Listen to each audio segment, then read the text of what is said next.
climate change is really happening. So particularly with New Zealand being a biological economy, really important around the variability in the weather patterns that we're seeing. New Zealand's emission profile is incredibly unique. In developed countries, 80% of the gases are coming from energy and transport, 11% from agriculture and 9% from other. Compare that to the New Zealand profile where 49% is coming from agriculture.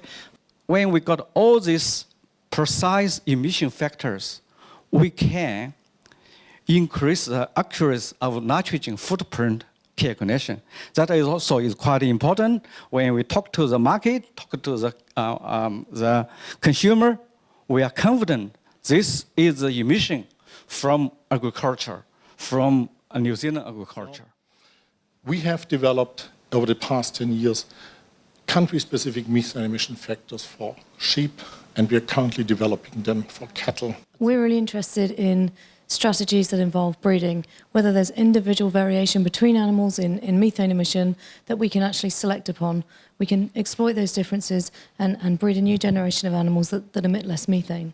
What we can do is measure enough of the nation's sheep that we can then have a genomic prediction value, a genomic test that will predict methane. And that means that when a farmer gets his breeding values for production, he can also get a breeding value for methane.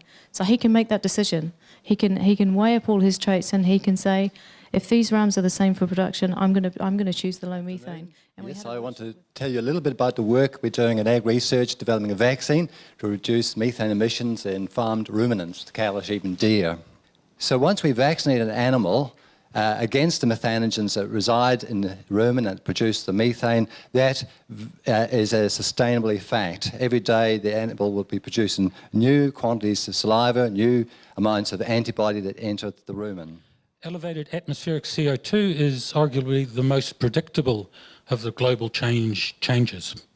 And it's also the driver of climate change, or one of the drivers of climate change. So to study the impacts on pastures of elevated CO2, AgResearch has been running for the past 20 years an experiment utilising a technique called free air CO2 enrichment, or FACE. And what we wanted to do was to actually engage with industry, all the different food sectors, as well as producers, and try and understand what might be the impacts of climate change on food systems.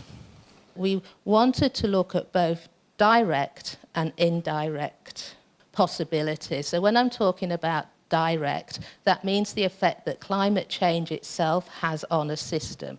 So that could be an increase or decrease in an infectious agent or a toxin. When I'm talking about indirect, it's really about the human intervention to control those hazards. Some really interesting pieces of work looking at rural entrepreneurs. Why do they add another business onto their farming system? And sometimes there were crises like climate change, a flood that went through their place, and they decided they needed to add into their system a buffer of some sort to make them more resilient, so they put in ecotourism or something else.